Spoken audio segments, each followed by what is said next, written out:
So we could even go off this morning. So you were checking on your real estate, some of your vacation home. That is gonna people are gonna be like, what the hell is he talking about? But it's not it's an old car dealership that I couldn't live without. That's becoming a money hole pit, whatever.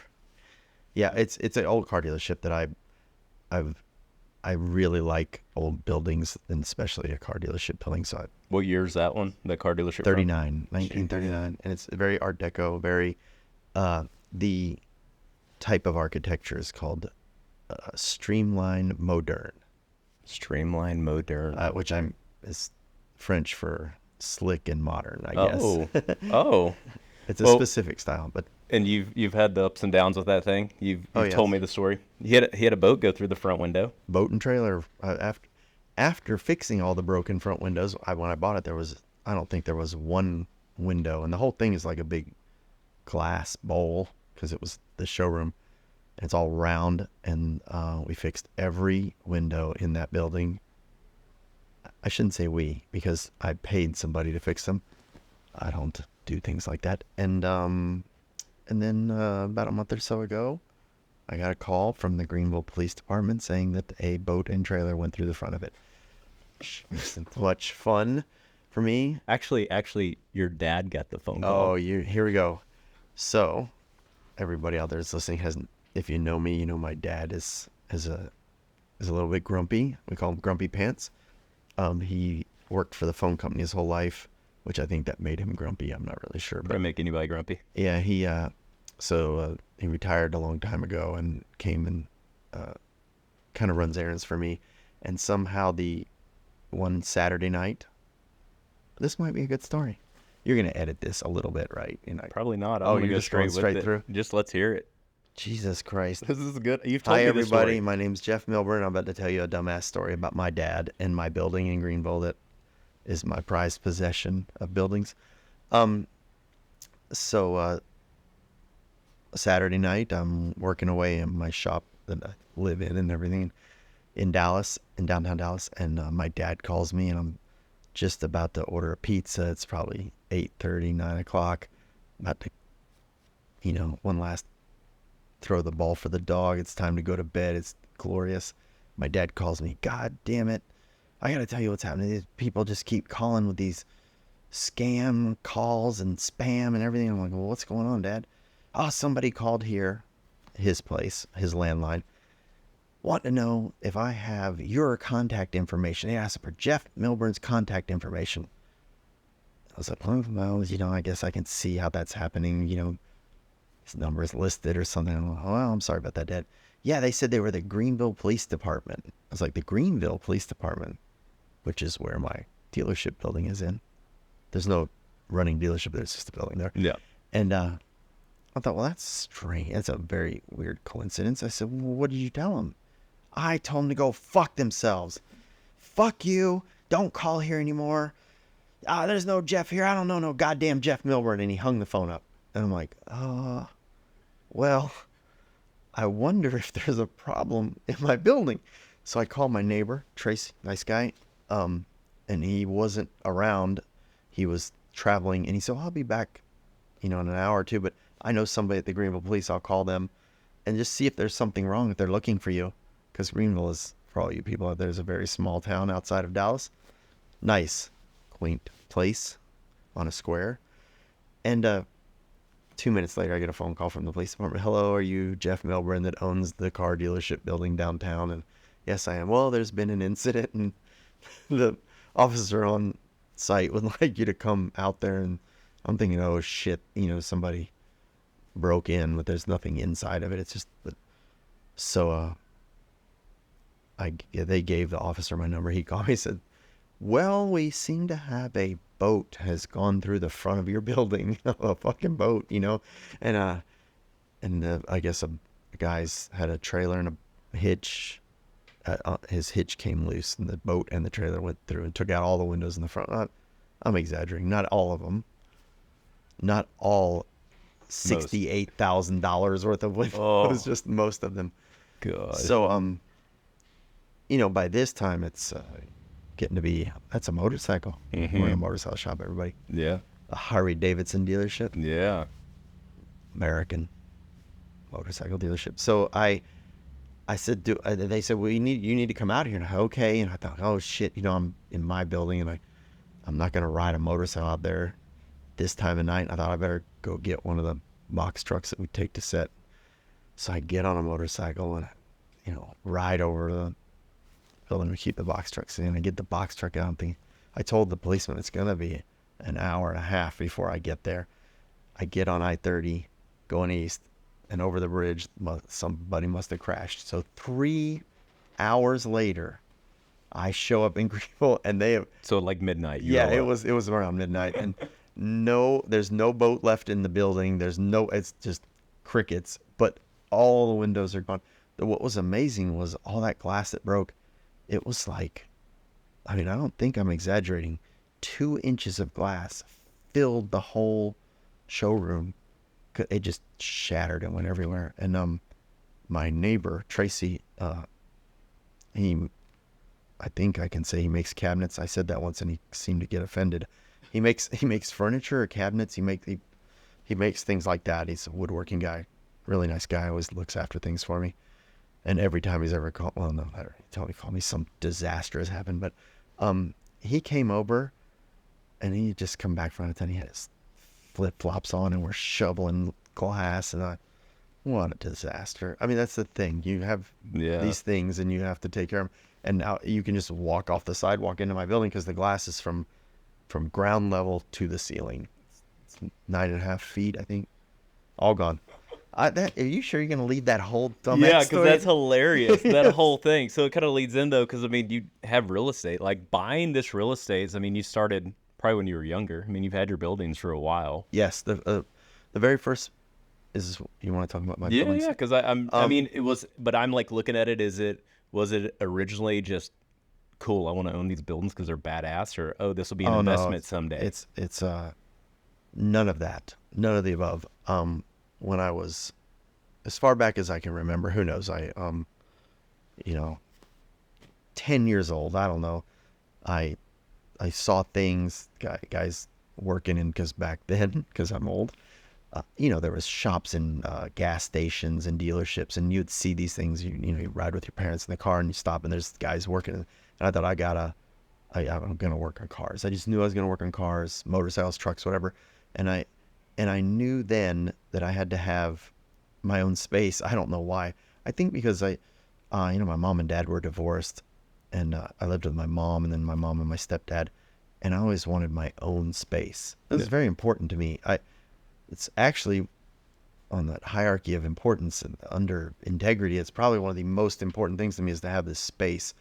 I think a lot of people lose track of that. They think, they want to have a business or a cool car or motorcycle, and they make their decisions to maybe rent a space or do something. Of course, I originally rented a small space, but I always knew I needed to have my own space that was mine, that wasn't, that I was going to, had to have my toolbox in there and work on my motorcycle. I don't know. So as far back as I can remember, I knew I needed my own space. And, when I was working in the car dealership in the 80s, in the early mid 80s, as I graduated high school in 83. Everybody out there cares? If you care? Did you even know when I graduated? I knew you graduated high school before I was born. I did know that. So I graduated in 1983. It was a good year. It was great music. And I was young and kind of dumb and had I worked at a car dealership. Soon after that, I actually worked in a body shop while I was in school. And I don't know what my focus was. I needed to buy tools and that, not business, but I knew I needed a shop, because without a shop, you have a toolbox and some knowledge. You have a skill set with nowhere to use it. And I don't know. I was always enamored by shops, buildings, tools. I don't know why. I don't even have a. Did I give a good answer? It's rad, but the thing is, like, where your buildings are, we're not going to say where your buildings are, but the real estate's insane over there. Well, and like you got in before it went absolutely stupid. Let's get this straight. I didn't buy when they were what they were worth now. Yeah, I'm aware of that. So now, but now you're sitting on a gold mine essentially. Well, I don't know if I'm ever going to sell them because I need them. But it's the fact of you have that. Here's something that's massive. here's something that it really gets. It's kind of a double-edged sword or a catch-22 or all those kind of things. Yes, those buildings are worth considerably more money than I paid for them. The problem being, and you have to realize this, and I know this, and I think some people lose track of this, is I can't sell them and move somewhere else. Yeah. Because a building that size in an area that's halfway nice costs that much money. If you sell it, you have to pay all the closing costs. You have Well, it's to, like anybody in real estate now, like especially Dallas. Dallas would pop so Yeah, hard you any can't- you place can't- like that. You can't sell it because you don't have anywhere to go. Yeah. Because you're going to spend more money than what you just made on that piece of property with all the things you have to pay, real estate fees and real estate agents fees and things like that. So you got what you got, and you got to go with it. Well, the sick thing is it's your house too. It Well, is yeah. your it is your residence. And- He lives in the top of one of the shops, and it is cooler than any of our houses. I know Oh, that. well, thank you. I appreciate that. It's so rad. I do like that people love it. And, there's a lot of, I know, and Oliver knows, and, we know people that are in bands and people that travel. And everybody, when they're in Dallas, they want to come by and just have a look. And I like that. That's very flattering. Well, the people that you've, like I've brought around, like Blaine or those guys that you've showed them around, like after we leave, they're like, what the fuck? Like, is that real? Like, does he really get to live that every day? And it's like, I mean, I remember the first time I saw it, I'm like, there's no way. There's no way. And then, Well, that's I saw your shop first. And I was like, this is the sickest thing I've ever seen. And then we go up to your house. I'm like, holy shit. Well, that's very flattering. Thank you. I mean, and it's rad. But it is a priority. I guess it always, like I said, it was my priority. I guess to go back, the first one that I bought, the first building I bought, don't everybody freak out when I say this number, but I paid $40,000 for the first building.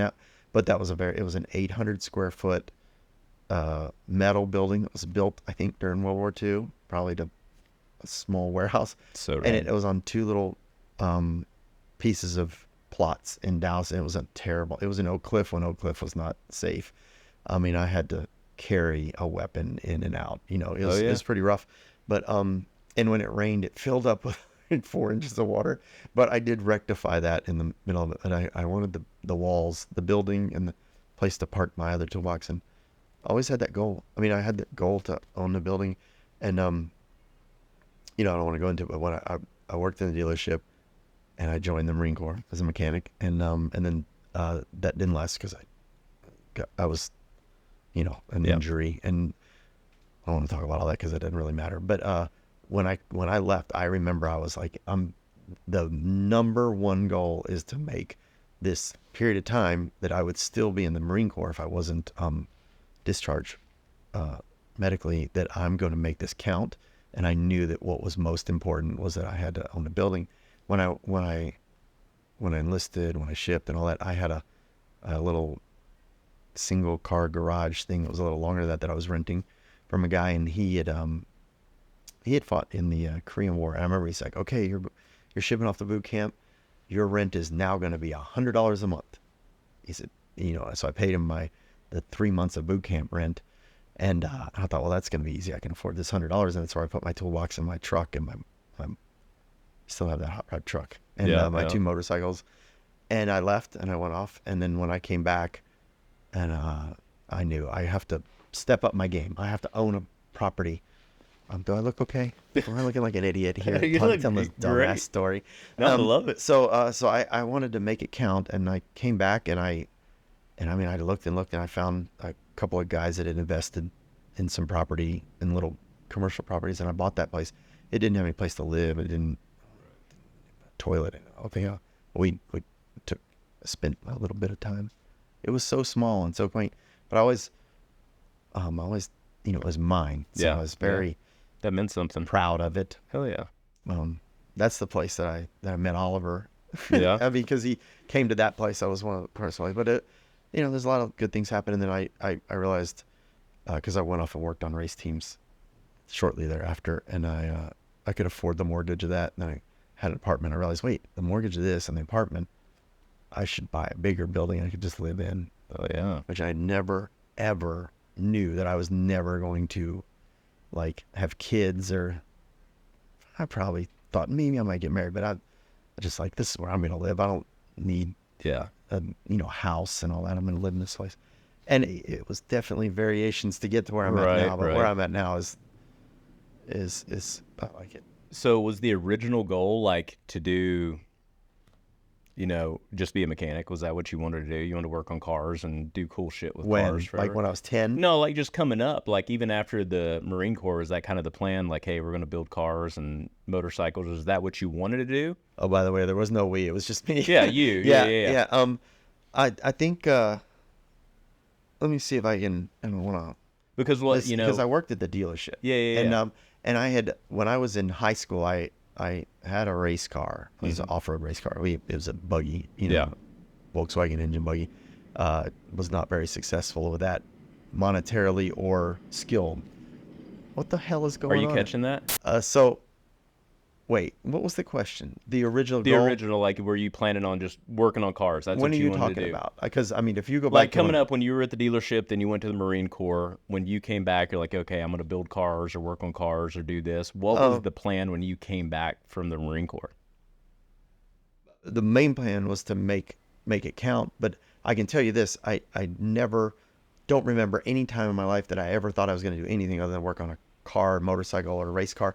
And I think when I came back, I had this thing where I was going to own the building. I was Yeah. going to own a building and keep what? The janitor is Yeah. buffing the floors. Hey, tell him here. As I said, when I was a kid, I kind of had this thing like I'm going to work on cars, and I knew I was going to step through. And I had a motocross bike.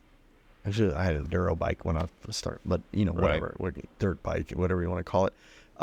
So I didn't know how I was going to get there, but I was going to work on race cars. That's like right there. Hold on. Okay, All right, so back to- I'm going to try to get. I've been told that I extend stories and give too much Hey. detail, and because I'm a detail-oriented human Yes. being. You've been to my house. You've seen things that I work on. Yes. So when I came back to Texas from San Diego, I had a little bit of a tail between my legs situation, because plan was to go off and work on these big military vehicles and be a get shot military at man. in the desert. Yeah. I had no plans on being I was just going to be a mechanic in the Marine Corps, and I thought that was what my 4 years were going to happen, and that didn't happen. That went bust. So I came home, and I felt a little, it's kind of hard. You come home, and it was like, hey man, you just left like 6 months ago. What the hell happened? Right. So I hated having to explain that to everybody, but they all knew that I was in on a waiver because I had my surgery. But Yeah. still, it's one of those things. So when I came home, I thought I got to make this count, and I didn't really know how I was going to count. I knew I need to get a building. Kind of thought, I guess I'm going to go right back to work in the dealership. And what happened was they did make room for me to come back because they'd hired somebody to replace me. Think about that. I was just Yeah. replaced like that. Oh, yeah. We all could be. At any moment. Yeah. And I made a go at it, and the shop foreman, I liked him a lot, Bill Geckler. He had raced a car, and there was a couple guys at the dealership that worked on race cars, and I let everybody know I want to work on race cars. I raced when I was in high school. I wanted that, and life got, and I had to make a living and buy my tools and stuff.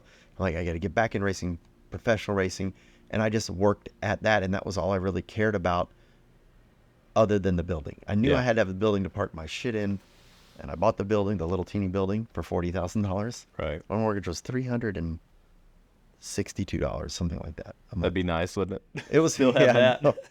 I don't think my electricity bill is 3 times that now. Yeah. But so I bought the little building, cleaned it up, fixed the water problem, and I ended up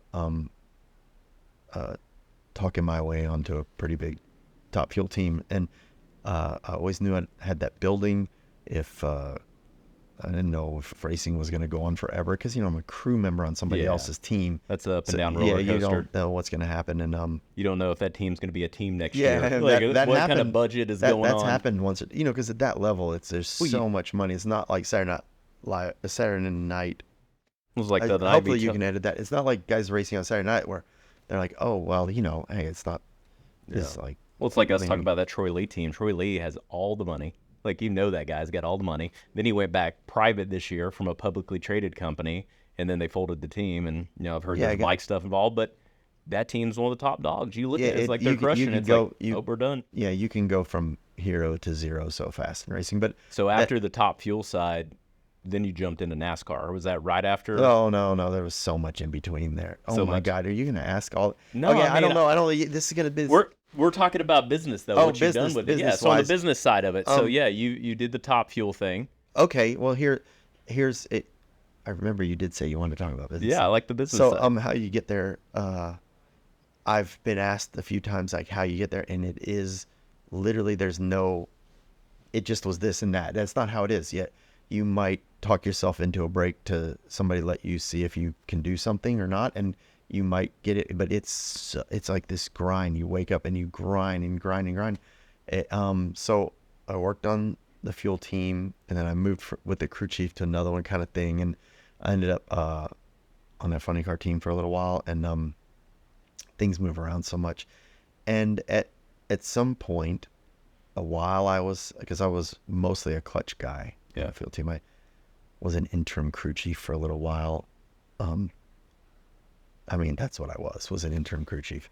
But I mostly did clutches and sometimes like kind of second hand man, a crew chief kind of guy. They have different names for them, different series, but I kind of thought to myself, this traveling, all this other people around the other things, I better like put a little more emphasis on that. I own this commercial. I own this commercial building back in Dallas, and one of my toolboxes is in there, and I got a drill press and a welder and all this stuff. And I thought, man, I need to like put a little more emphasis into that, because that is probably going to be my future. I don't really know how, when, or what. And I ended up getting a job at a guy that built chassis for Top Fuel cars. His name was Gene Gaddy, really talented man. And he taught me a lot of stuff, and we worked it out where I did the clutch on a fuel car and worked at the chassis shop. And we did, I started learning, and I thought, well, I'm going to build things. Whatever somebody wants. And way back when I had the first building, my roommates raced motorcycles, road race stuff, and I would build little things for them. I'd fumble my way through building things, and kind of self-taught till I met Gaddy, and Gaddy really taught me a lot about fabricating. Yeah, and I mean, he was building cars that were going 300 miles an hour. Yeah, you better be dialed in. Yeah, and real fuel cars, and there was only 3 or 5 guys in the whole country that really built Top Fuel cars, and he was one of the guys. So I don't know. I'm sorry, kids. I never had a plan. It was just keep working at something. The plan was to have the building to work out of so that nobody could throw you out. Rent wasn't going to go up. And then I realized, I can afford to live here. So that was when I sold that building, pulled my money, and bought the first bigger building, the 5,000 square foot building. Is that the one you're in now? No, it's the one before I'm in. One now is on Levy Street. And I was racing motocross. Yeah. Very on my dime. And and I got hurt. hurt. Motocross on your dime. Yeah, pain. and I got hurt. Al Lamb kind of helped me out a little bit back then. But I got hurt, and things got really sketchy there for a while because you're in a wheelchair, weren't you? Yeah, for a while. So out of a wheelchair. How long were you in the wheelchair? That's another one of those things. There was a day in. Yeah. But you kind of could get out for a little bit. And most of a year, I couldn't get around. So gnarly. I know, and you're sitting People there. Can't see you walk. You pay for it still. Yeah. That injury is stuck with you for your life. Yeah, you see the way I walk. Yeah, I fall down all the time. But how many old motocrossers do we see that walk that way from just being? I had neck surgery 4 months ago for a motocross injury from 10 years ago. It's part of it, and that was a great stint of what I was doing, because I was trying to do that and trying to run the business a little bit. That was what, late 90s, early 2000s? Yeah, late 90s. It was all the 90s, early 2000s. A lot of people don't know the motocross scene in like the DFW area was sick. Like the tracks were good. Yeah, there was tracks everywhere. Places to ride. You had Bossier, you had Village, you go to Shady Grove if you're feeling real wild. That's where I had my spinal cord injury. Was Shady Grove. We call that place Shiny Grove. So slick, just sketchy as hell. And that old man, you had to pay him like $5 or $10. Chicken out of a trash can. Good old days.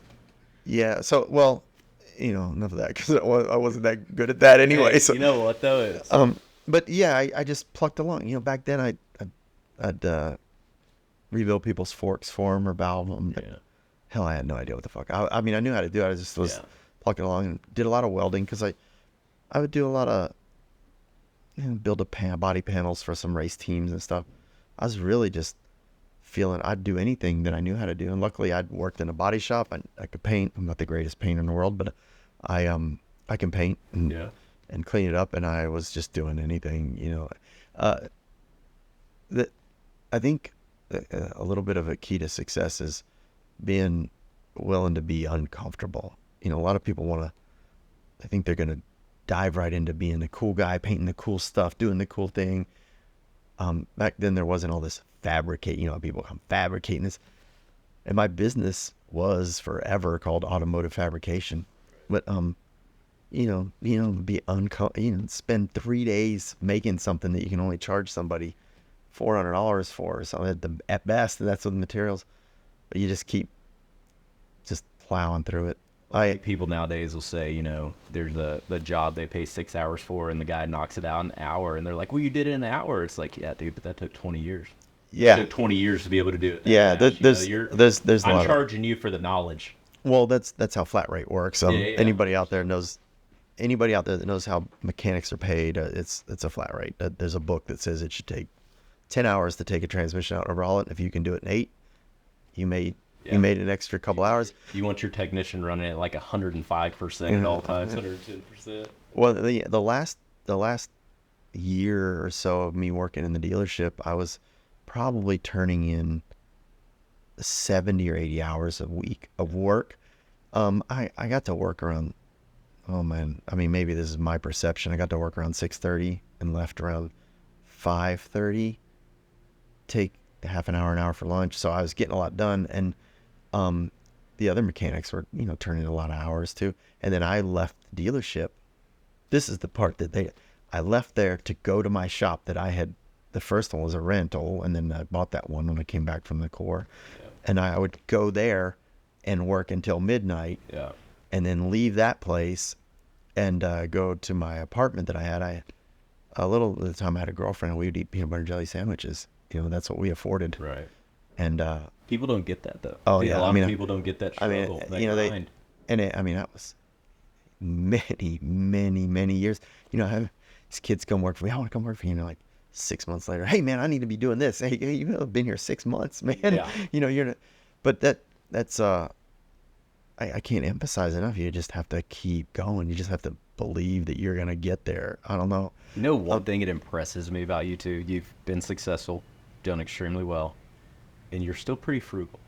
I think it's not unless it's like a motorcycle you want or a car or something that you're like, oh, I need to own that. But like the most extreme one way or the other. Well, like if I'm going to your shop during lunchtime, my wife's like, "Are you and Jeff going to lunch today?" I'm like, "He's probably gonna eat a sandwich at his shop." Yeah. She's like, "Really?" I'm like, "Yeah, he's gonna pull out a jar of pickles and get some chips and make a sandwich." Yeah, and I get back to still work.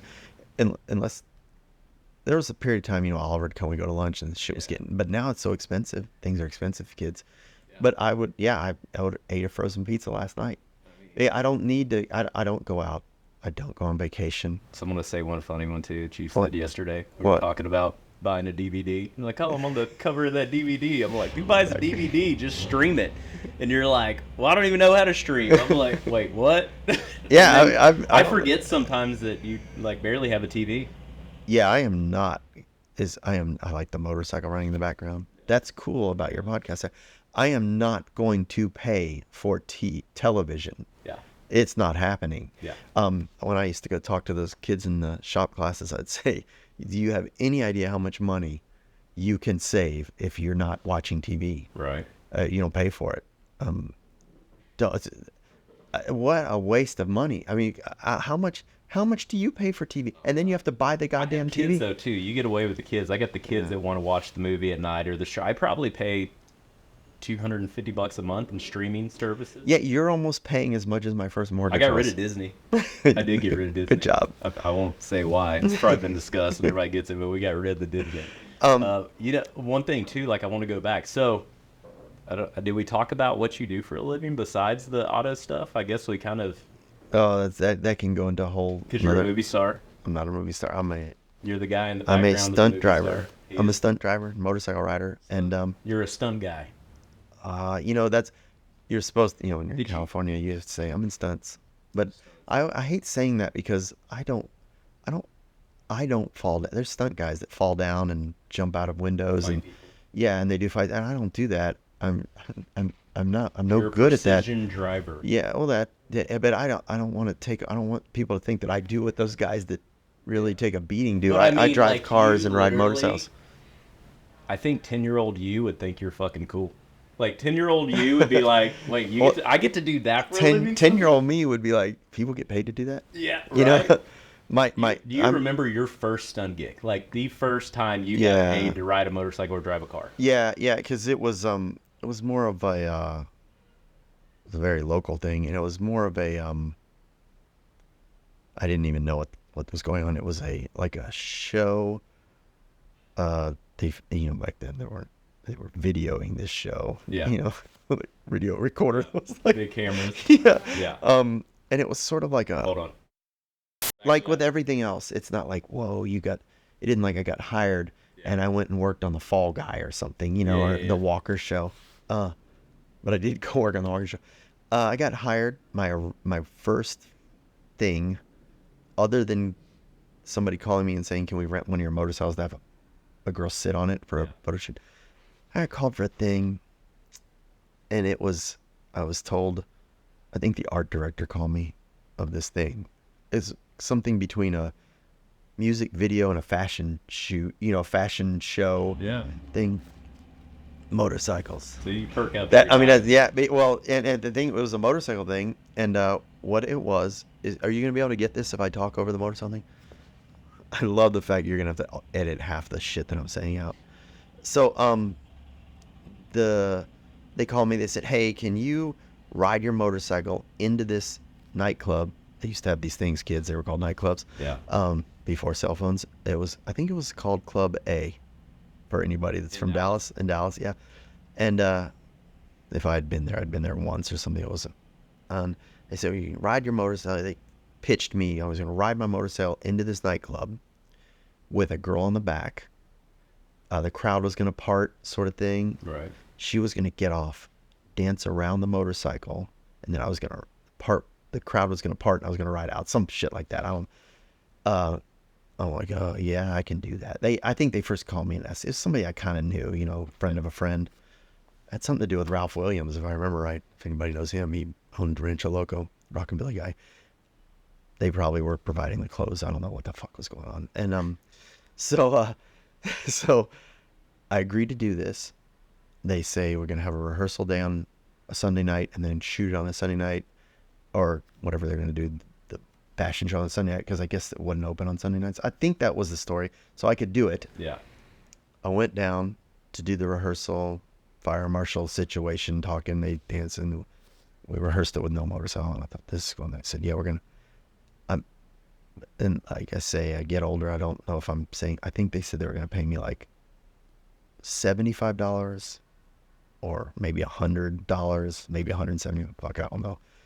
And I thought, wait, you're gonna pay me, well, average, it was $100, whatever it was, you're gonna pay me $100 to have a girl in the back of my motorcycle ride into this place and then ride out? Like, yeah, and we'll feed you and all this. I'm like, pretty much every Friday and Saturday night I go see some rockabilly band, and a girl gets on the back of my ride in.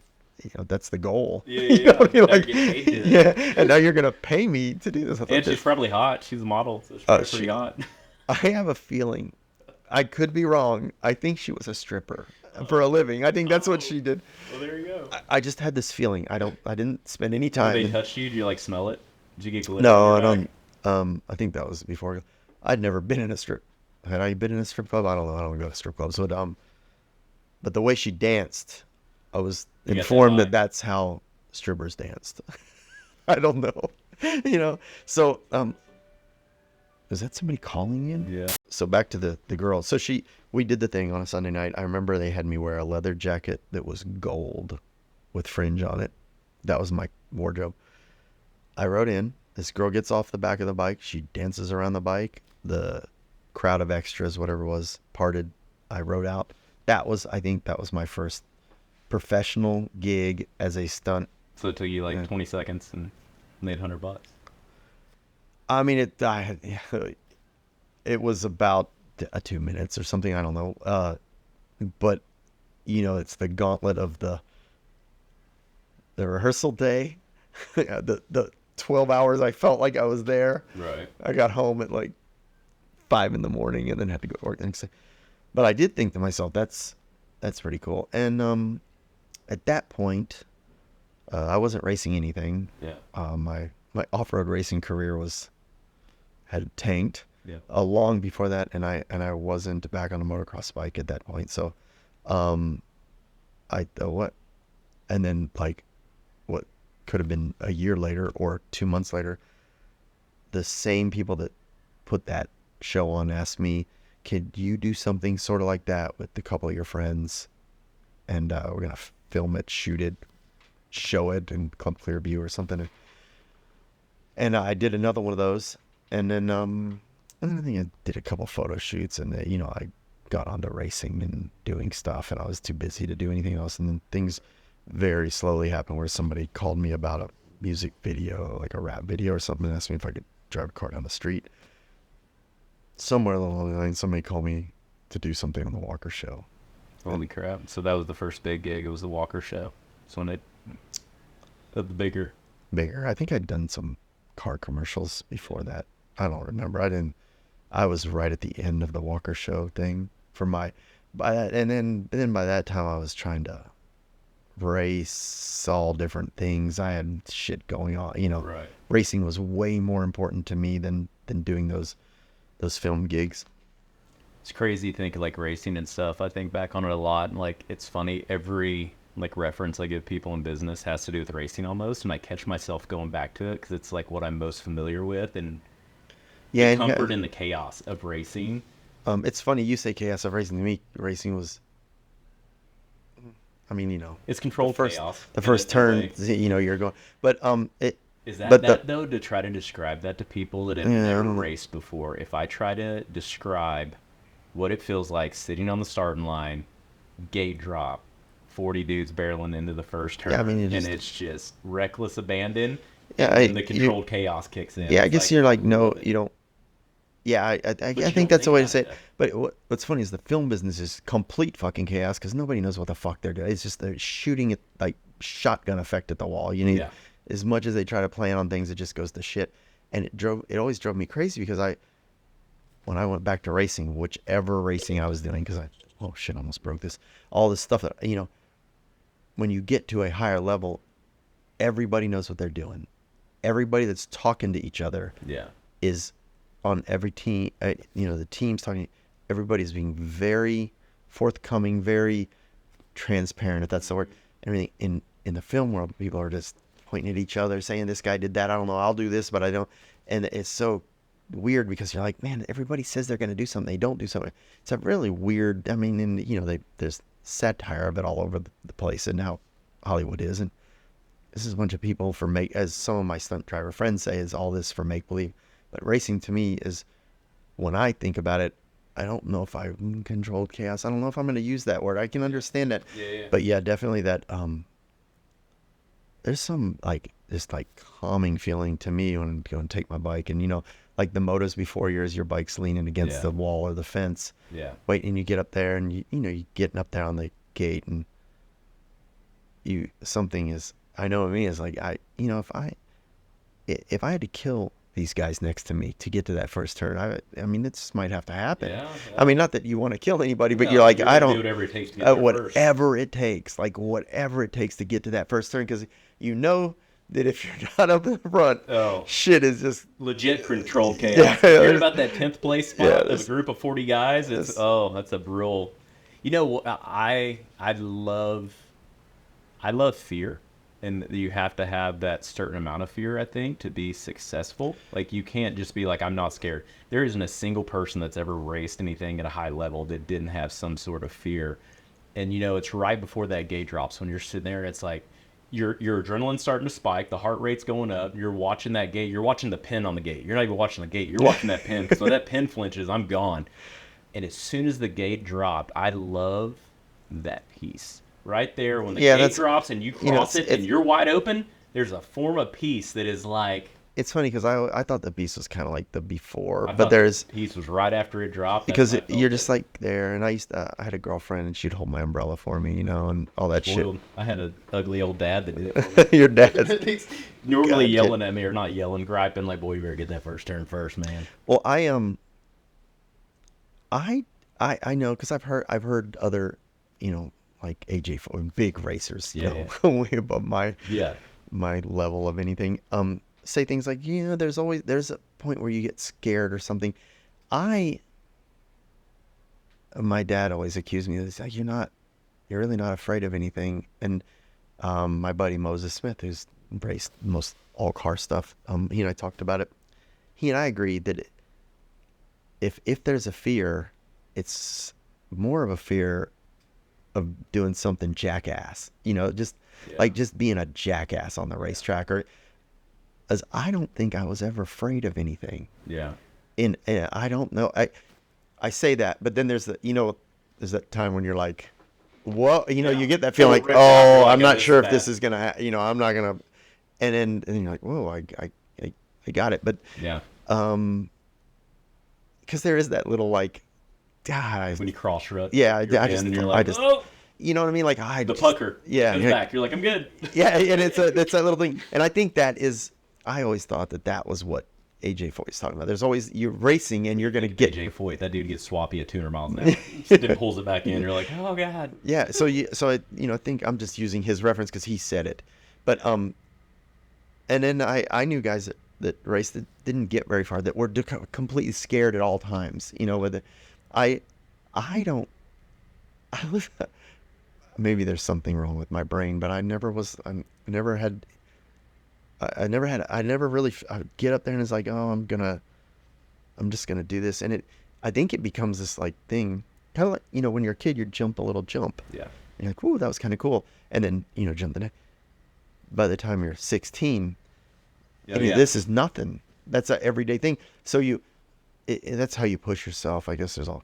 I don't know. We You don't know talk what's about funny? Like racing what because you're I was. saying though right now, I think is probably why you've been successful in business. Like literally, like with that same mindset. Like Yeah. you've attacked everything with that same mindset almost. Like it's almost like you hate the feeling of losing more than you love the feeling of winning. Yeah, I may that's not. I won't use for losing because Right I lost there. a lot. Yeah. But Yeah, it's you're not the gonna lose a losing. lot. It's a man. I don't want to let myself down 100%. in a way or something like that. Or I guess when you're younger, it's like I don't want to let that cute girl that was holding my umbrella down Yeah. because she don't want to be holding the umbrella for the jackass. Yeah. Or whatever. I don't know. But I think there is, and you have to, as I said, you have to be willing to be uncomfortable. Yeah. To get somewhere, you have to be uncomfortable.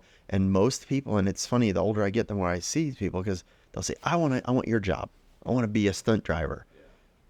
But okay, that's nice, but you didn't want to be uncomfortable when you were 11, 12, 14 years old, 16 years old. Now they want to play video games. And Yeah, yeah. They and I would say things to people because they'd say, "How'd you get this big toolbox? How'd you do that?" Because I can go back to any point in my life, like at the dealership. A lot of the guys that I worked with on Friday night, they'd go get a 12-pack of beer and they smoked cigarettes and they got married and they had kids. I'm not busting your balls for getting married and having kids, but their life decisions. Although Oliver would say you should have busted his balls for doing it. No, but their life decisions. Oh, I get my balls busted for it. Yes. Both of you. But their life decisions that I was willing to stay up all night long. That's why, I would never hire a stunt driver or motorcycle rider that didn't race, because I know that if they got to a certain level, they stayed up all night long to beat on their shit, to get their thing, whatever it is, their race car, and then they drove across. If you had to drive, you drive it all over everywhere. The trailer gets a flat. You go up there, you blow your shit up. You come home, you didn't give up.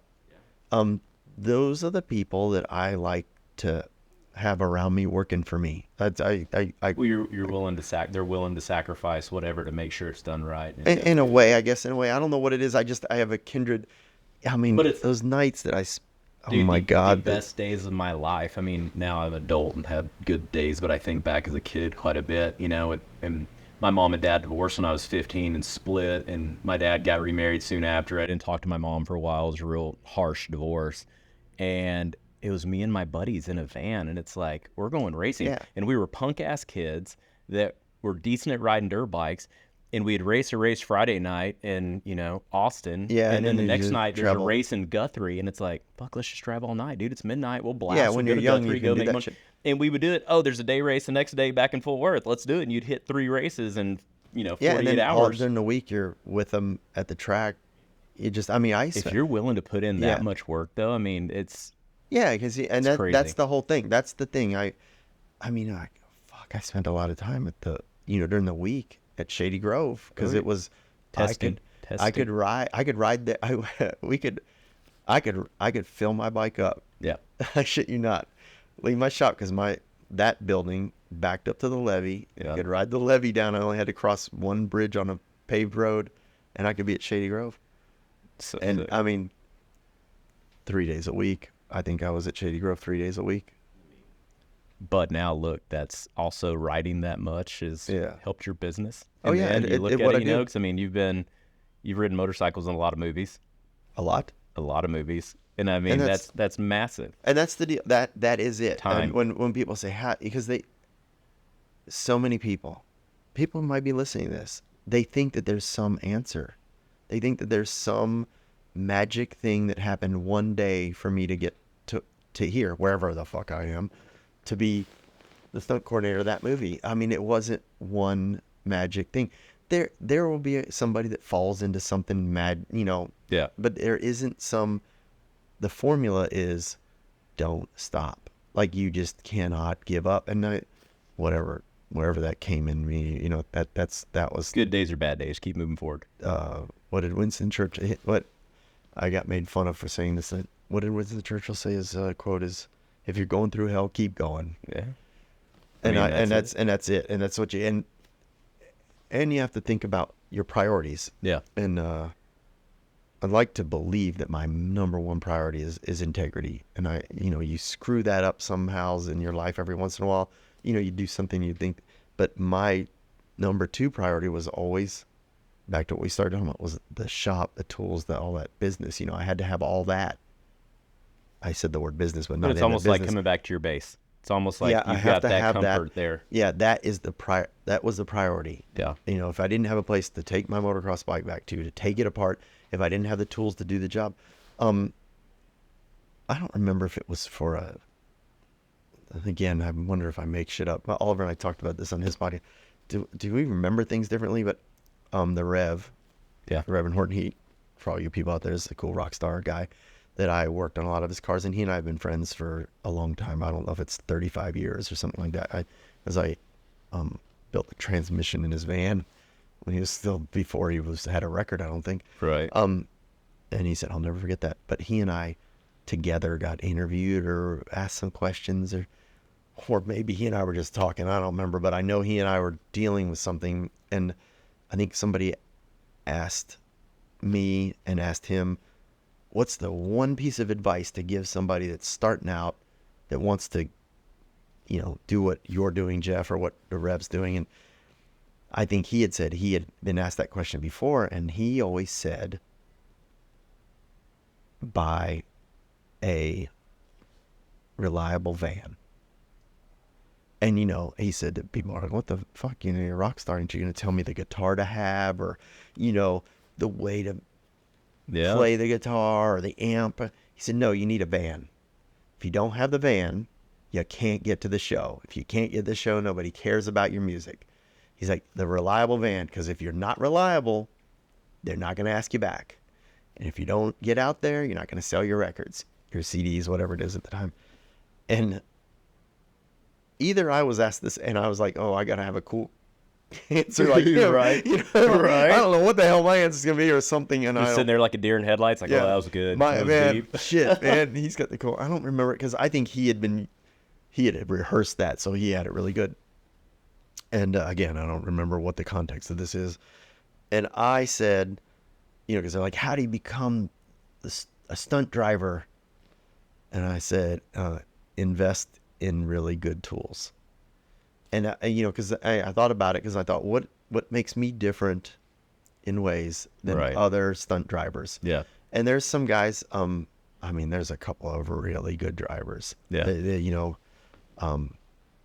Close friends of mine, because we all work together. But, Yeah. that maybe their parents had money and they had other people wrenching on their shit and stuff like that. And I think Eric Norris, who raced a lot of different series, he saw me come to set in the early days with my pickup truck and a toolbox. And he's like, you're a stunt driver. You don't need to bring your tools. I'm like, no, but if, something's going wrong with this car, I'm gonna make sure it's cool so I can do my work, what I have to do. And of course, now I travel in a box truck with a computer. Your box trucks are sick. Thanks. They got everything. I wish I'd owned that when I was. They're literally a rolling mechanic shop. Yeah, that keeps your gear in it.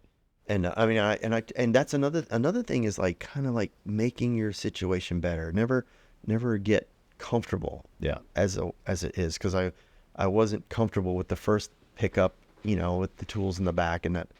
Well, everything you have is an investment into your business. Yeah. Like, honestly, like if you look at it, well, I mean, even your cars, you own some of the coolest fucking cars in the world. Thank you. And I appreciate that. But they're an investment in the end too. 100%. Because people lease them from you for movies or rent them for movies. Like everything you have can be a tool that's like one time, and I clicked up, I think they were in Atlanta or something, but you had like a desk there and a motorcycle lift or some shit. Like some of your stuff was there and somebody was leasing them for a movie. Yeah. It's like you don't even think it, like a normal person doesn't think like, I mean, looking around the room, somebody could want to lease something like this for movies. It looks fucking cool. Yeah. Like, it's so rad.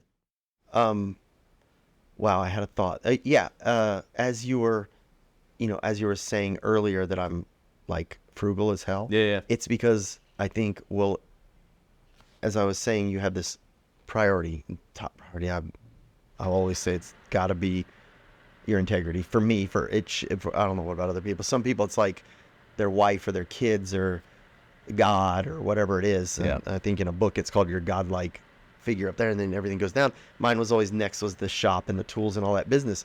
And I say business, not the business. I mean, all that stuff. Yeah. And so all that's very important. Things that are not important to me are vacations. I don't take vacations. I don't go on vacations. I go to swap meets and buy shit to bring back that I need for my stuff. I literally do not go on vacations. Yeah. I think vacations are literally some of the most useless fucking things people spend their money on. I understand that they want to do that to get away from their job, their whatever they want to get away from. Yeah. They want to live to me, a vacation is just that. I would never spend $1 on a vacation. Do you think your job's like a vacation though? Like some people might think it's I a used vacation to joke around sometimes. and say, they'd say, don't you want to go somewhere? I'm like, why would I want to go somewhere? The world that I live in is where I want to live. Well, the thing is too, like, none of us like LA. LA's become something that's not grandiose like it used to be. It used to be but so cool. The fucking weather's perfect. Everything's awesome, and you go there a lot. You know, To like work. if I go out to LA, I ask you, what's the fucking good places to eat, or what's this? You know, because you're there so often. Yeah, and you're working. But you get to hang around pretty cool people. I have my little garage. You have your little garage. It's funny in LA. because that's almost like I sit in there when I'm, say, if I'm there on a day that I'm not working, or, I go to a lot of swap meets on there. Yeah. I sit there and I'm like, man, the weather is so good here. Right? Like, oh my God, the weather is so good why here. does this place suck so bad? Why are there so many fucking homeless people here? Oh my God, dude. The last time I was there, I went up at like 6 a.m. to a Shell station to get some toothpaste because I was in a hurry, and I was at the Hilton LAX. And I remember walking back, and it looked like the movie or the TV show, The Walking Dead. It is. With all the like homeless zombies. people picking up all their stuff, walking the streets. I was like, zombies. this isn't real. And then I went to Mojave, and it was like back in Texas in the desert. And I'm like, these people are cool. Yeah. And it was at the height of COVID, and they're like, don't wear a mask. That's stupid. In LA, everybody's like, put a mask on. And they're of course, yelling at you if we're you're from walking down the Texas, so we're street. fighting them over it. We're like, I am not putting a mask on. You're I going to got in infect a lot the of world. trouble. I mean, I got thrown out of places in LA. You and Oliver with the mask thing, y'all, We were terrible. it was awesome. I remember I had a condition. That's what I learned to say afterwards. I have a condition. I got a condition. I remember riding to work. I ride my motorcycle to work in Los Angeles mostly. And I was riding my motorcycle through downtown, and I had to ride kind of through Skid Row area and over there. And there was this homeless people, and I guess there was a period of time where they would just be passed out of sleep on the sidewalk everywhere. I mean, that's nothing new. But they would put boxes over their head, I guess, so they could sleep through the day. It was like these bodies with boxes. It almost looked like a joke. And I'm just thinking, what's wrong with that? But enough talking shit on LA. Well, I mean, the place it's is just so beautiful. And it is beautiful. And the swap meets are great. There's a swap meet every weekend. Sometimes there's 2 or 3 in the same weekend. I lose my shit. I love it. I'm buying shit, taking it back to my garage. But you still live in Texas. You won't ever move to LA. Hell no. No, I mean, I have that little teeny weeny garage there.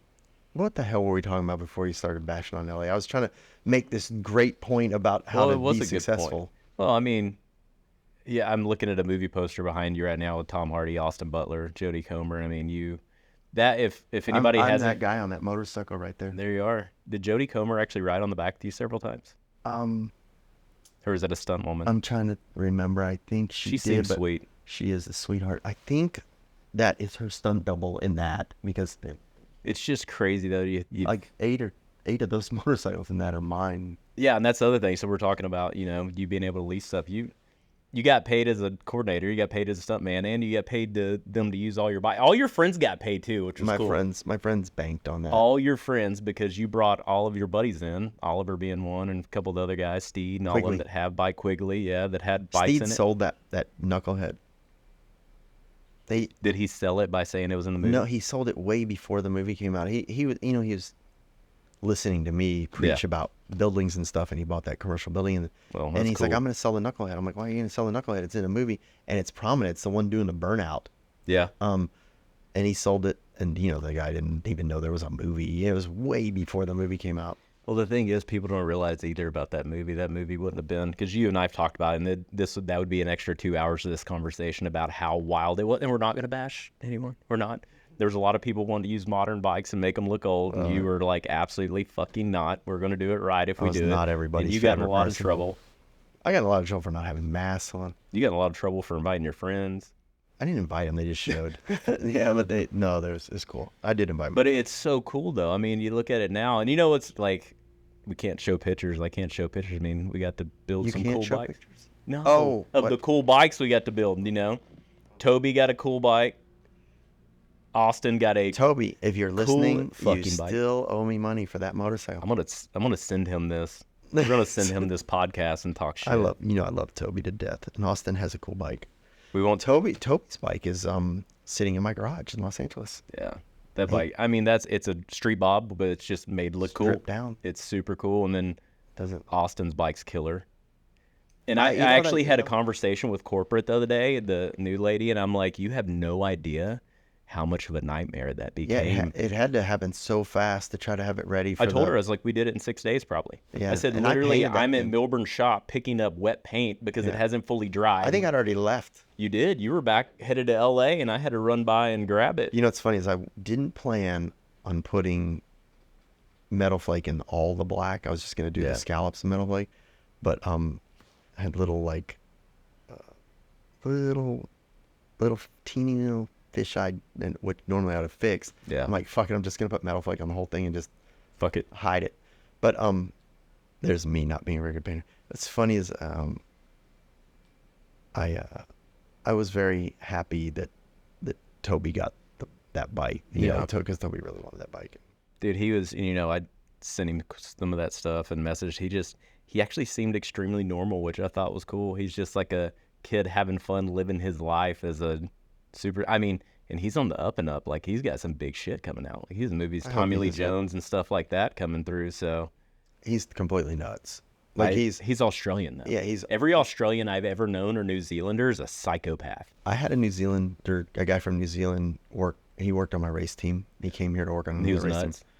I mean, I couldn't wrap my brain around the way he thought. Well, it's like Australians are all essentially descendants of convicts. Yeah, you think about it. Toby's like, I think there's something about people from Texas. They remind me of Australians. I love that. I'm like, okay, I think that's good. I don't know. Yeah. Toby's good. Girls like Toby. I bet. Toby, he's pretty. Girls like Toby. Girls love Austin, but Austin is not out there. Yeah. Austin's a very kind of stays quiet, to itself. but Toby, Yeah. let's go ride motorcycles. And, he's just out there. Yeah, that's kind of what we're getting at. Like Toby, I know you send me pictures. He's blasting the streets, smile on his face. Just looks like he is having the absolute time of his life. Ridiculous sunglasses that he wears. I mean, he's like, a celebrity. He's allowed to. But like Austin, it's like we've built some cool bikes. You've built a lot of cool ones. I've built a lot of cool ones. And I'm like, man, there's bikes I want to show people. And that's not one of them. It's like, fuck, we can't show it off because there's some little 14-year-old girl who's going to be like, oh, my God. That's awesome. We saw a picture of Austin Butler's bike. Run him over going down the highway or something, Yeah, he has to be careful. I bet. They're after him. Everybody. Go eat with Austin Butler. You can't get your order out. That sort of happens with Oliver, too, Yeah, I've been to lunch with Oliver and people. I remember we went to Eatsy's one time, and there's all these Highland Park Mall. And it's like, oh, we see you on TV. I'm like, this is so weird, but... The other day we went to lunch, and we were getting waited on by one person. This lady, I don't know, it's just, whatever. Let's talk about how people can be... Yeah, but you go back to it, you look like everything that you've essentially done in your business, because you own, you still do the fabrication side, Jeff Milburn Auto Fab. Isn't that your website, jeffmilburnautofab.com or something? I don't know what the hell. I think it's jeff-milburn.com, but the name of Look it up and you could see his shop. You could see it in the background, the stuff we talked about on here, just of how insane and amazing it is. Well, thank you. I appreciate that. I'm flattered that people like the place. You can see bikes and cars. All the bikes and cars are on there too. Bikes and cars. Yeah. The first 7 cars listed on the website are mine to rent as picture cars. I don't know, people will figure that out. And the bikes are the first 10 or 15. Did you ever buy any of those cars thinking of them as an investment to be able to use for movie stuff? Or is it like a personal purchase? Like, I want that because that's a car I want to own? Both. Yeah. Well, my 65 Chevy truck, I was working in the dealership and I didn't know anything about the film business.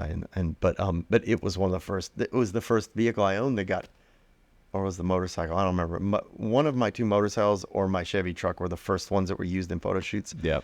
When I started building my Mercury, which was my second car that I have now, because the very first car I had was the original Carmen Ghia, which I didn't have. Right. Which I don't have. The rest of mine, I'll have all of them. The Mercury, when I was building, I was like, I'm going to rent this. And every motorcycle that I ever bought, I knew that I would, it would be for rent. But you would never sell them. Never. That you'd keep it forever. Yes, I just keep them all. He's a hoarder of amazing motorcycles. I sold one motorcycle to Oliver, and I regret it. That 49 Panhead. You lied to think about it. I don't know. It's like I kind of wish I still had my first Carmen Ghia. Yeah. And of course, I don't have my first motorcycles. I don't have any of my race bikes, but I don't have anything that I raced. Yeah, all that stuff is all gone. It has to go somewhere. That's not gonna. Usually, it's wadded up, but we'll say 99.5% of every cool vehicle that I've ever bought, driven, built, it's for myself. I still have. Yeah. And that's the thing is I don't want to sell them. Yeah. I don't want to get rid of them because you have so much invested in them, but don't make it too sugar coated. They don't really make their money back, they do make some money, and if you still make some money off something that you love, it's kind of cool to be able to say, hey, I love this car, it means a lot to me, or this bike, and then you get paid for it to be in pictures or somebody to see it, and that's kind of a cool deal. A lot of people don't ever get to do that. Pretty much every single one of my motorcycles, and every single one of my cars, my old cars and my old motorcycles, have all been in something somewhere. Yeah. I mean, hell, my Mercury was on the Walker Show. Right. And it was on Sons of Thunder. That was the spinoff. I think it was in Sons of Thunder. I don't even know what that is. I think it was a spinoff, and it was like, my Mercury was like some gang member's car or something. I don't remember. I don't know how that worked, but all that stuff has been, everything that I drive on, Those have been an investment in the end. Yeah, and that's why, back to your point, that I don't spend a bunch of money on going out at night. By the way, kids, I've never drank or done drugs or smoked cigarettes. That helps a lot. It's funny, like most of my really successful friends, like as I've gotten down to it, they've either gotten sober, are sober, have always been sober. Like it's hard to make really good decisions. Hard to wake up early in the morning and bust your ass when you're hungover. Yeah, I mean you're paying the party tax at that point. Oh yeah, and then to party, Jesus Christ, to party alone's expensive. Like, I mean, to go out and like, if I'm gonna spend money, I'd rather spend it on like a nice dinner. Like, I'm gonna feed myself well if I'm gonna And see, spend that that's kind of me. money. As I'm like, a nice dinner to me is a pizza. Back when I started, started really pushing the my own business, you know, or even when I was in the dealership, because when I worked in the dealership, I mean, this is hard to wrap your brain around. I was spending $60 a week on the tool trucks, 20 on each tool truck. I think you still do that. Well, not anymore. I mean, I spend a lot of money on tools, but not like that. But $60 a week, and back then, I probably was not bringing home 200. Yeah. 200 a week, maybe. I don't know. I'd have to figure it out, because when I was a helper, I got up to $8 an hour. So whatever 8 times 40 is before taxes. Yep. So when I was making $8 an hour, I was spending $60 a week buying the tools, and I still have most all of those tools. Oh God, we can't really describe your toolbox. Probably the largest Snap-on box I've ever seen. It is insane, and it's filled to the top. And that's not including all your other side boxes and your NASCAR-looking roll-around boxes and all the other stuff. My toolbox in California. Yeah, I mean, you're loaded up, so I could see. Every one of my cars, by the way, has a toolbox in it, like a travel box for each car, every car. That probably fits what you need for that car. If something especially it's stuff that if I have to replace a starter, if I come over here to do a podcast, and my starter goes out. I could tell a whole other story too about when you did the chase and was putting that tool bag together for that chase race to. I think that's keep that WL running. It's like, oh my god. I think my tool setup and my spare parts for the chases, it might be thing of legends at the time. And like, everybody's just like, oh my god, this guy really has. Yeah. He brought. You could rebuild the bike right there. I had a lot of special stuff with me, and I put those ammo boxes on the front. I had shit piled on the front of that 445. It looks sick though. I mean, even with the ammo boxes, everything piled on, you look like you were. Well, I was very organized. Yeah. Well, if I was to do that again, I would be even more locked on, because that was the first one of those kind of races I ever did. Into that too, you say organized. You're probably one of the most organized persons I've ever seen, or people I've ever seen. I try to keep things very. So, like, if somebody walked in your shop and saw how clean and organized. Well, thank you. I've never been in a shop like your main living and working shop that is that clean and organized. Well, yeah, it makes things more productive, and Well, you know where everything is too. Yeah, and thank you. It's very flattering that people think that and say that. I walk into my shop and I'm like, I'm taking y'all on a tour to Jeff Milburn. Y'all need to see how it's supposed to look. Y'all are sucking. What are y'all doing? I'll spend Saturdays and Sundays and Christmas. I spend almost every Christmas doing something in the shop. If it's not working on something, it's maybe straightening out a couple drawers of bolts. It's talking to you about this stuff. I like talking about this stuff. I was just on a shoot for, I think it was a promo for Lioness. If there's a show called Lioness, I did a promo. I was driving a car by the Mexican desert. And the locations girl on that lady, I've known her for a while, and that was down by Mexico. Yeah.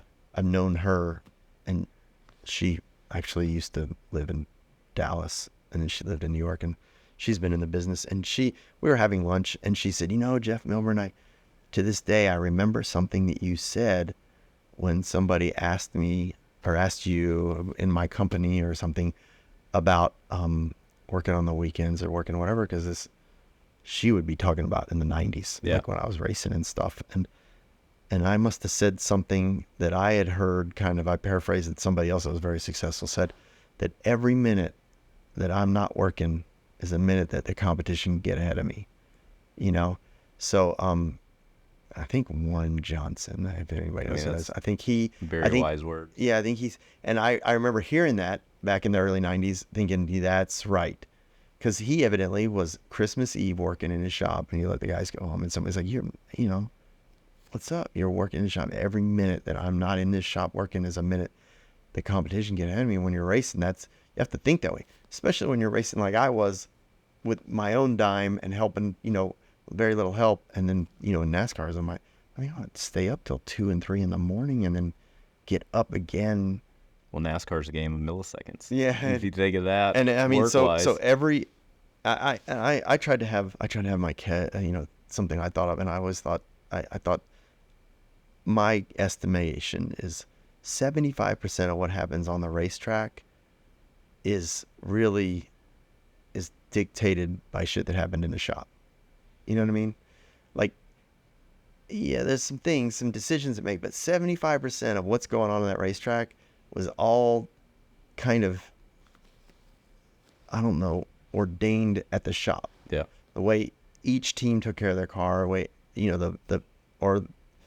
maybe the way the driver, went over things. A lot of drivers spend a lot of time in Well, going off that too, and like it's probably one of the last things I want to go over and just kind of discuss is, okay, so racing wise, life wise, everything. You say 75% of it's kind of dictated of how the shop goes. What percentage of everything you do, whether it's stunt driving, working, is mental? What part do you think's mental? Like, what percentage of everything you have to do is just all in your head? It's all mental. They have these, what do they call them? Memes and shit. That's and I remember sending one to Quigley. Quigley, I hope you're listening to this, and I hope you're doing good. Yeah, for sure. I haven't heard from him. So. They say 95% of it is hustle and 5% is luck. So I don't know. Yeah. I think it is because, look at Oliver Peck. Like, that fucking guy will do, he doesn't care what the fuck it takes to do it, and that's what it is. It's mental. And you learn that in Alder, you learn that in boot camp. Yeah. You go to the United States Marine Corps boot camp, at least when I was there, you learn that you can do a whole lot of shit that you had no idea you could do physically, because it's mental. So I don't know.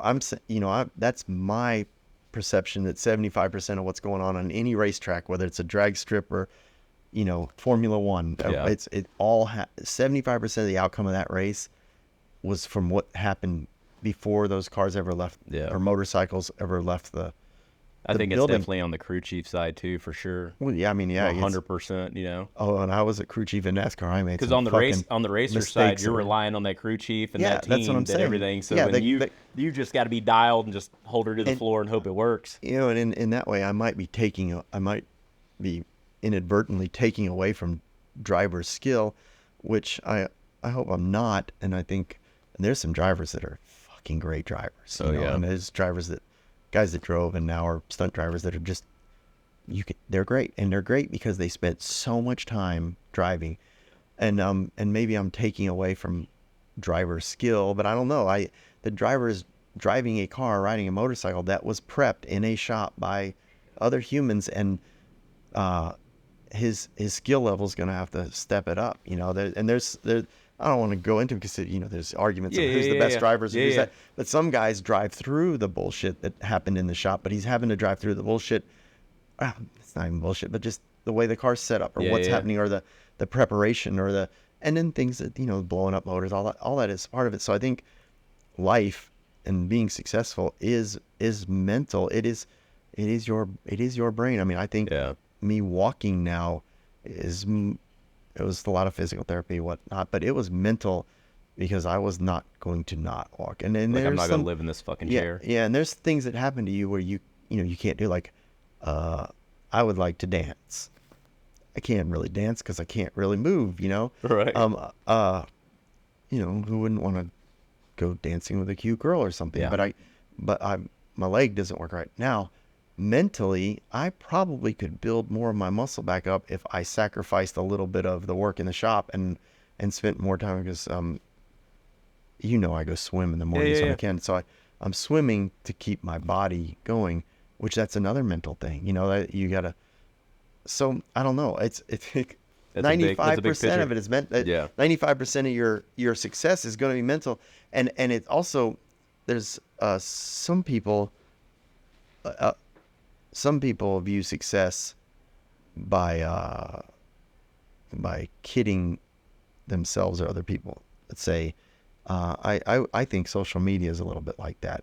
For sure. If you have a whole bunch of people liking your pictures, and you're taking nothing but good pictures of yourself, or taking pictures of the cool stuff you do, because nobody's going to put out there, look at this crap I did, right? Then some people feel on their pyramid that they need all those likes, and they think they've kid other people. And this, I know this guy that tells people he was a fucking stunt driver and he wasn't. It's a guy that I know. But people do things like that, and they think that's successful. But I think there's the mental. There's the mental that endorf hit off of it too. Yeah, by seeing all whatever. those likes and like and, that's it. And there's the mental part of it. Yeah. Is your mentality towards that is not in the right way to be what I think is successful. But then again, my idea of success is different than yours or his, or in a way. But we can agree that, this guy's doing good in his field or whatever it is. Some people's success is, not making any money, but being a doctor and saving babies' lives or something. There's all kinds of success. Mine's not different. all success is financial. Oh, I don't think so at all. Because, there's times that I have no money. Like it's all gone because I've done things. When I was racing, there's times I was negative, and but people look at me, oh my God, you have all this stuff. Well, I have some buildings and I have a lot of motorcycles, and I guess that is. You're waiting on that next commercial to call or next movie to call. God, You're like, come on. I'm waiting on those residual checks to show up or something. But my idea of success is maybe a little more being happy with yourself. And I think the older I get, the more it has to do with me. I want to be proud of what I'm doing. And if you do some work and kind of hide something then that, I don't do that, but I know people do that. Like people might do the interior of a car and they hide some jacked up shit they do on her. And you're like, how can you be happy with that? Because we're just going to fix it. If we do something wrong, we're going to fix it. In the shop. Well, I've seen stuff in your shop there for a year just because I'm going to get it right. Perfect. Yeah. Like, and you walk by and it's like, that thing looks exactly like it did a month ago. And then you have like the minor detail and you're like, oh shit, that was probably hard to do. Oh my good God. I've spent time doing things but that sort of, what do they call it? Endorphin hit is for me because when I do it, I know, even if the whole world doesn't see it, and I do post some things because a lot of people, you're one of them, you say, post some pictures of this cool shit in your shop. And I do it every once in a while. And the guys that work for me and Grant is like, hey, will you please post stuff so we can get more work in the shop? Because I'm like, you're old school. Do we want to get more work? If you didn't have to have a cell phone, you probably wouldn't have one. I would throw it out the window. Yeah. I'm telling you, if somebody told me right now that I was no longer in the film business, I would take the thing out of my pocket and throw it in your trash can and be done with it. Yeah. People can come to the shop, send me. But, so I'm guilty of, hey, look what I've done. Yeah. The last thing I posted was the Carmen Ghia, right? Yeah. I'm pretty proud of. Amazing. Thank you. There's some things I need to fix on it. You know what I thought was awesome? You posted it like a day after the Beetlejuice movie came out, and the seats real Beetlejuicy. I was like, and I showed my wife. I'm like, that looks like a Beetlejuice car. That's cool. David Steve's like, you got to drive that to go see Beetlejuice. Yeah. It's a very Beetlejuice looking car. That's what made it awesome. It is. But it needs some more. I need to do some things. I know the things that aren't exactly perfect on it. I screwed up a little bit of the paint. I need to buff some stuff. You know what you notice too, talking on social media, like you have followers, but you're not like loaded up like an Oliver, Oliver's on TV. Yeah, but with all the films you've done, all the stuff, like you don't even post like stuff from set. Like nobody knows the movies you really work on, or even like little secret tidbits. Because you've sent me pictures before and like, don't show anybody, don't post this, and you're sitting in the coolest fucking car in the world, and then you tell me what movie you're working on, and I'm like, okay, who gives a fuck? And then 2 years later, the movie comes out, and you're like, oh shit. Well, that's huge. One thing is, and most people don't live by this, you sign paperwork and you're not supposed to post pictures of things. A lot of people don't do that shit. They just keep posting. Like, check this out. You're not supposed to. I was on the set of Jackie and I took a picture of a car and I'm like, nobody's gonna know this because it was a cool looking car. But that's the thing is, a lot of things. I'll go ahead and say, because I never shared it. It was Ford versus Ferrari, and you were in the shop in Ford versus Ferrari, and that I sent you a photo of that. You sent me, and you're like, "This is gonna be the coolest movie ever." And I was like, "What?" I remember when I showed up, and a buddy of mine had been on it a couple days, and he told me about it, and I thought, oh no, then they didn't call me, and I thought, man, Nagel's running this thing, and Nagel didn't call me. Nagel and I get along great, and I'm not the guy to hustle Nagel. Hey, I want to be on. And I was I was at a Social Distortion show, I remember the story. and and I got phones ringing. Nagel wants you to work Monday, and I'm like, oh my God, I'm gonna get to go work on this movie. But I didn't know what it was gonna be. I just heard it was a period piece racing movie. Because Danny was on it, and he's like, you would love this, all these cool tools and everything. And I remember my first days were in the shop that's supposed to be at LAX. I'm like, oh Jesus Christ, this is gonna be the coolest movie ever made. Oh yeah. And I really did think that was gonna be and it was the coolest movie I ever worked on. And you ended up acting in it too. Doing Well, Bike Riders. you got to be on it. Yeah. You were As Nagel. you weren't a stunt man this time. You were an actor on it. Well, I was a stunt guy. Because you were that probably was an the only actor. one that knew how to run a pit Well, crew I ride don't and wanna run say all all that that. shit. But Nagel was very. Nagel was the stunt coordinator. He was very. It was funny the first time you popped up on screen. We were walking. I'm like, fuck, he's acting on this Oh, shit. man. Like I wasn't even paying attention. I was thinking Oliver other shit. screamed my name as loud as he could in the movie theater because I'm in the first scene. He's like, Yeah. Milburn. And Nagel, every time we're around each other, we're talking, or somebody says something, Nagel's like, I'm the one that made him famous. Oh my god. Like, Well, it's like in Bike Riders. Every time you popped up on screen, I'm like, oh, there's Milburn, and Yvette's like, Oh, shut the that's- fuck up. Yeah, nobody wants to hear about You that. literally say it's Milburn every 30 seconds. Oh, there's Milburn. I used to be when I would be out eating lunch or dinner or something and see a TV commercial, a car commercial on, I always say, oh, look at that, Money in the Bank. I'm like, oh, I'm being an asshole. I shouldn't say that, But It's true. it's kind of hard not to. You see, you're like, oh shit, I worked on that, because I don't know what the damn commercial's gonna look like. I Yeah. have an idea what you've seen the storyboards when you see it, but I don't know. I don't post. Back to posting. I don't know. I feel like there's another thing. Like we were saying, you say I'm frugal. I'm frugal with my time. Yeah. I don't want to be sitting there looking at that thing. I think too, if you post a lot, honestly, you might draw in people that want you to work on their shit. You don't want to work on. It's not your style to work on. You're in a business kind of where you can pick and choose too what you want to work on. And I mean, there's a lot of people in this world that own shit like that I mean, I wouldn't even want to be around them. And you probably feel the same way. Like certain people, it's like there's a vibe. You've got to vibe with the person in the end, I kind of do. You got to have that little bit of freedom of, hey, I'm going to do this, or you don't want them controlling what your brain's already thinking. Well, I guess in a way, yeah. Yeah. When we do these older cars, I really want to do them right. And Yeah. If somebody I just want you to do this and that, I think, I'm not really the guy. This Yeah. isn't the shop for you, because you're going to get a bill for $30,000, and we've done every nut and bolt on your car. And well, I don't know if I'm making that number up, whatever. Yeah. But I don't want to freak somebody out. I try Yeah. to warn them. And that's another thing is people out there listening, or I don't know if they're listening, or people that think, oh my God, he charges $30,000 for a car. Oh, that's my phone. That's you. Yeah. That's you this time. That's the best ringtone. That's Grant back at the shop. He's trying to find you. He is trying to find me. I'm sure it's really important. I'm sure it is. So, that you don't just start doing cars and charging people $10,000 or $30,000. And also, those cars, the profit is so little. Yeah. The shop, my shop, the business of the shop just barely pays for itself. I mean, Yeah. just barely keeps itself alive, because we spend so much time doing so much meticulous stuff, and you can't charge somebody for all that stuff. And Yeah.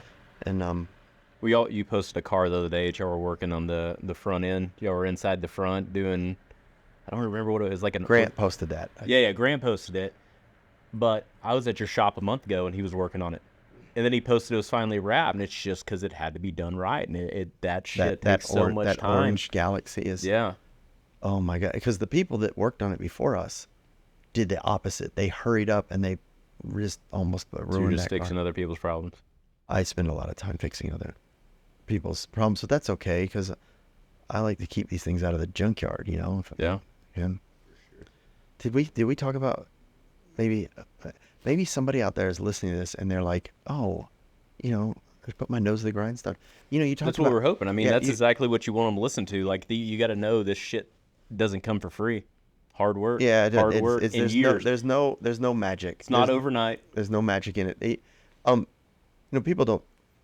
They think glamour or whatever, and I'll just use the football analogy because we live in Dallas, and there was guys like Roger Staubach and Troy Aikman or whatever. Those guys did not just wake up one day when they were 20 years old and said, I want to be a professional football player. Yeah. They put in everything it took to get there. And even guys that put that much effort in, they might only last a year or two in a football game, you know. Yeah, and I mean, that's what is that? I think, you know, when you start chasing that, the percentage is like 0.5% or whatever it 0.3 is. ever even gets the chance to play pro ball or even college ball. Or being like you a get rock to- star, you know. There's so many guys that probably are great at, and you know, I know a few rock stars, and they have the same they know that it's a grind. cannot stop. Mm-hmm. What's funny is the two of them, the two that I'm thinking of, are, you know, both are, they don't drink or smoke anymore, I don't think. I know one of them is completely sober. Yeah. But he, you know, he just knows he has to get back out there. And even though sold out tour, 2,000 people in the arena, whatever, you got to keep going. Yeah. You know, you got to just keep going and do things that make you proud of yourself, you know. And that's the thing is, and not, don't do things so other people. And it's so easy to do that. It is so easy to want other people to like your stuff or what you're doing, or it's so easy to like try to impress other people. But that's taking the easy way out of anything is not the right way to go about it. I heard I did a music video for this guy. What is his name? Jack White. Yeah. I heard a quote of him. He was really nice to me, by the way. That's awesome. He had some quote about like, he almost makes sure everything he does is the harder way to do it. I can't quote it because I don't remember. Like if sitting down and playing the piano is easy, and then doing something over here, I can't remember how it is, but he would rather like stand up and play the piano, and you know, he'd rather like make it where he has to reach over to do something, and did you watch that documentary? It Might Get Loud. Did you ever see that? Maybe that's where I think he says where he was maybe playing that's like where I saw it. plastic Sears guitars that you would buy in the 70s or 60s from Sears for like $70. Yeah, and he maybe. put these badass pickups in them and stuff. Yeah, And the next bend and flex, and it probably was that. it was because something. But people like that. And here's another thing, and I think about it. You just talked about that, and I think to myself, why the fuck was I watching a documentary about that? Maybe I was in a hotel room working on a movie or TV show somewhere, and I was, you know, I'm going to use the excuse, but that's a minute that I should have been doing something else, or an hour or whatever the hell I watched it. But the thing is, if anything that's cool, I mean, the percentage, 90%, if it's cool, it's going to be a pain in the ass. It's like, here's where I'm going to get us in trouble, right? It's like a girl. If she's hot, she's not going to be easy to deal with.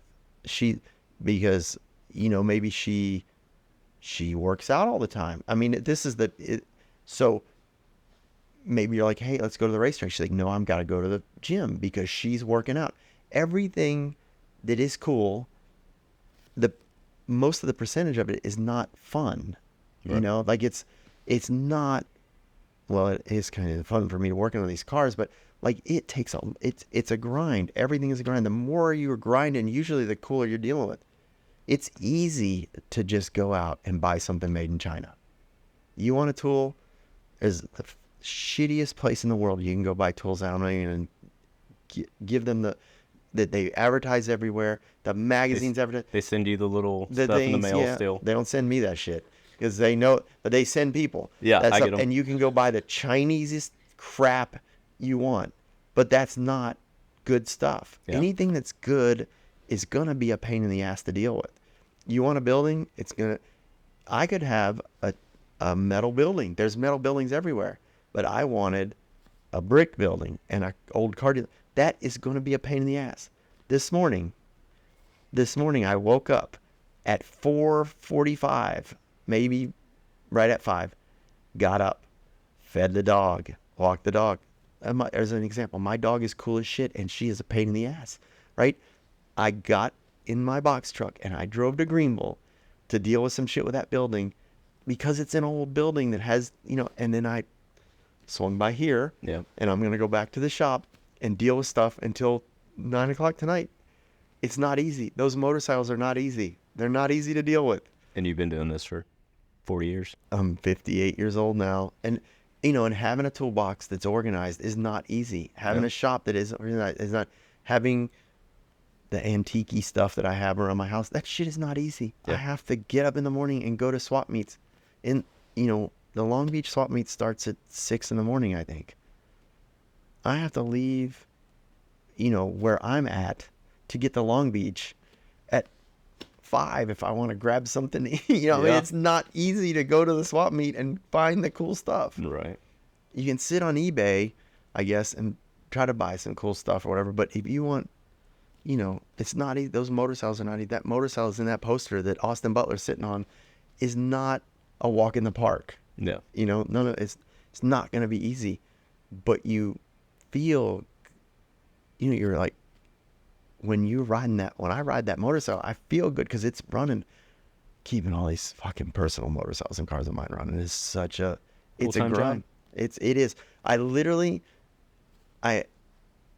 In essence, I'm my own full-time mechanic to take care of my stuff, which is why I need to retire someday so I can just take care of my stuff.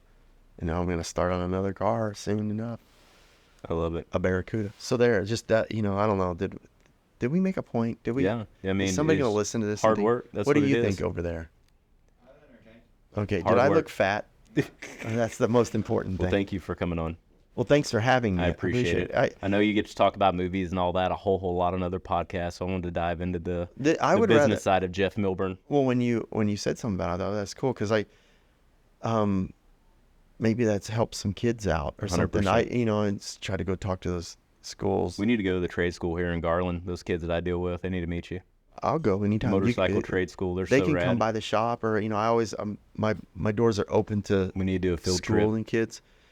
Because especially the ones, that are doing something. Me, I'll like get tools, buy good tools because I have tools that I bought when we did was Battle of the Kings with these kids. They're the ones that helped me win that Battle of the Kings trophy, and Snap-on gave them, I think, like $10,000 credit or something. Like, gave them a good, $10,000 they get you far Snap-on, but they gave them a pretty good amount of money to help get them some tools. Yeah. So. Oh, I love Snap-on stuff. That is good. I don't have to say this, but I liked when I would go to swap meets and I'd make little toolkits and we'd hand paint them saying whatever year they graduated, they won this award, That's cool. Jeff, I appreciate it very much. I'm flattered that you wanted to even listen to my crap coming out of my mouth. We love it. Thank you. All right, cool.